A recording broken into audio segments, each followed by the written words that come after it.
when Henry, my husband of less than 2 years, shows up at my dingy New York apartment, intent on taking me back to South Carolina, I'm forced to decide, do I return to the life I know or stay and pursue the dream I fought so hard for? Stay tuned.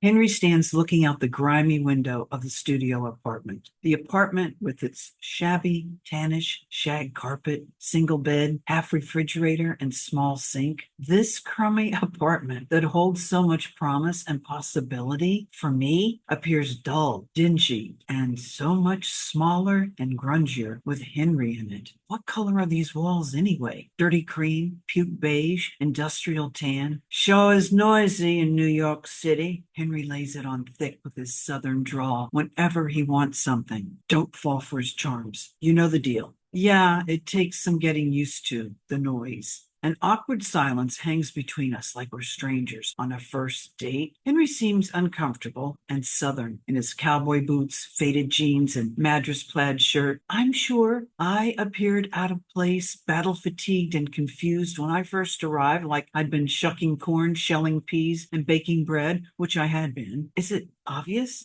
I'm still a hayseed from the South, or can I pass as a New Yorker? At least I've got my city legs and can maneuver the subways to most destinations. I parked the Volvo right out front. He's trying so hard to make polite conversation. Wow, lucky break. An undeniable uneasiness engulfs us. And after a few more pleasantries, Henry states his mission. Time for you to come home, Jill. You had your chance. Now you need to come home. I sit on the bed, staring at a stain on the rug. My world shrinks. I'm shrinking, smaller and smaller, until I'm back home with my colonel father ordering me around, telling me what to do. And whenever I spoke up for myself or disagreed with him, he'd reprimand me like I was one of his recruits. Young lady, we'll have none of that back talk as long as you're under my roof. Have I made myself clear? I learned the only acceptable answers to my father were yes, sir, no, sir, whatever you say, sir. He ran the roost. He was our lord and master, and if I didn't fall in line, I'd be berated and scolded into submission. The message I received growing up was women, like children, have no rights and should be seen and not heard. I believed by marrying Henry, I'd escape my authoritarian father and dysfunctional alcoholic family and have agency over my life. You promised me if you hadn't made it in 6 months, you'd come home. That's true. Henry's right. I said that. Big miscalculation on my part. What a stupid, naive promise. I was hoping this would be easier. Henry's far too handsome, too charming and sexy. All right, whatever you do, don't allow yourself to be engulfed in those sultry ocean blues or he'll hypnotize you. And like Blanche Dubois in Streetcar, you'll be in desperate circumstances. Help me, caught in a trap. Being in the same room with Henry is more challenging than I thought. Let's go back for a moment, shall we, to the first time I saw Henry. I returned to my apartment after my rehearsal. I'm playing Bobby Michelle and Neil Simon's The Last of the Red Hot Lovers at the Town Hall Theater in Columbia, South Carolina. I love this part. Bobby, my character, has been invited to Barney's motel room. Barney is much older and believes he's going to have a tryst with Bobby. But this wannabe actress jabbers on and on about being propositioned, her auditions, the heat, obscene phone calls, her lesbian Nazi roommate, her nervous breakdown, attempted suicide attempt. She smokes pot, makes phone calls, does her makeup, sings, and rattles on about how her career is being blocked and she only needs one break. Barney can't wait to get rid of her. Playing this part is exhilarating, and after rehearsal, I'm so alive. I feel like I'm high. After my rehearsal, I go back to my apartment. I hear voices in the kitchen, including a man's voice. I mosey in to check things out. Leaning against the door frame is a stunning, beautiful man with pale white skin, piercing blue eyes, and long dark hair, and kind of the male version of the Farrah Fawcett do. I'm a pushover for tall, dark, and handsome, and he is Hollywood handsome. A cross between Jackson Brown and Jeff Bridges. He's tall and lanky, dressed in bell-bottom jeans, skin-tight nylon shirt, platform shoes, and a black leather jacket. I'm so startled by his beauty, I stumble into the room. Oh, hi, I'm Jill, the roommate. Pleasure. I'm Henry. His slow southern drawl oozes sex. He smiles an inviting wry smile, and I return the favor.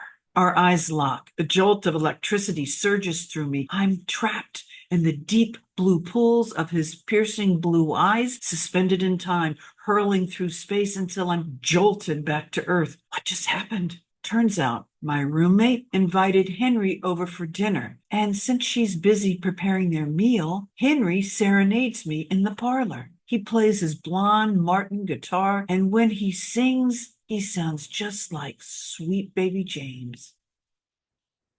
Be still, my heart. I'm a goner. I fall madly, deeply in love. And I flirt with him like I'm Bobby Michelle in the last of the Red Hot Lovers. We're married on the grounds of the historic governor's mansion in Columbia, South Carolina, among the palmettos and lush gardens on June 6, 1976, the bicentennial. A string quartet plays the Brandenburg concertos, and I wear a stunning ivory gown my mother made me from the silk she purchased in Tokyo, Japan, where I was born. I wore my hair up in a loose Gibson girl and carried a bouquet of white roses and orchids. The wedding was like a fairy tale, complete with Prince Charming, except for one tiny detail. I didn't want to get married. I was content living together. I loved Henry, but as crazy as this sounds, my dream was to move to New York and be an actress. So why get married? Good question. It's 1976. That's almost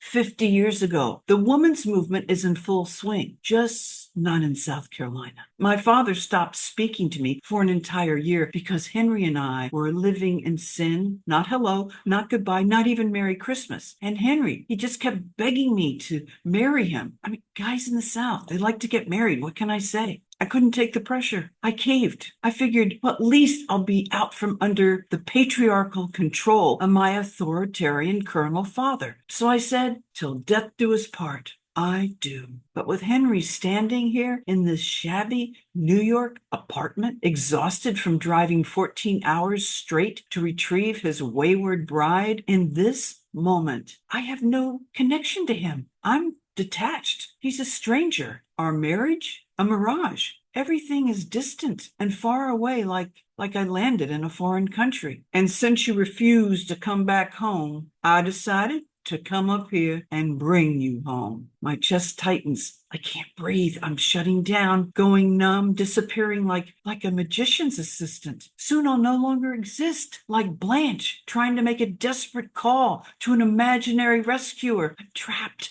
I want out. My eyes are heavy. I want to sleep. Don't you dare. Either speak up or shut up and go back to South Carolina like the coward you are. I must be out of my mind. I mean, there is nothing holding me in the concrete jungle except the great unknown, this dingy apartment, and my dream. Stand your ground. Speak up. You're in New York. New York is freedom. New York is possibility. New York is life. Screw this. You're not Henry's property.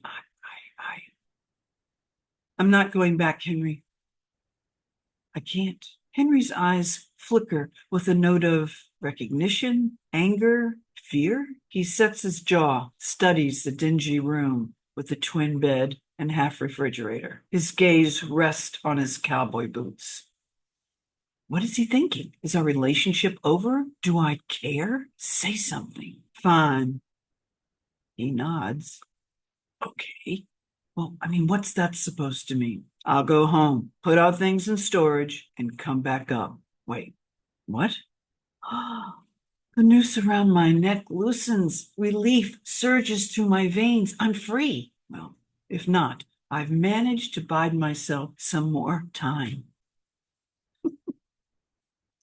Thanks for watching, you guys. I really, really appreciate it. I am so grateful to all my subscribers and to everyone who comments. I appreciate that so much. And let me know in the comments what you think about Henry. I really appreciate that. All right, you guys, take care, and I will see you next week. Okay. Till then.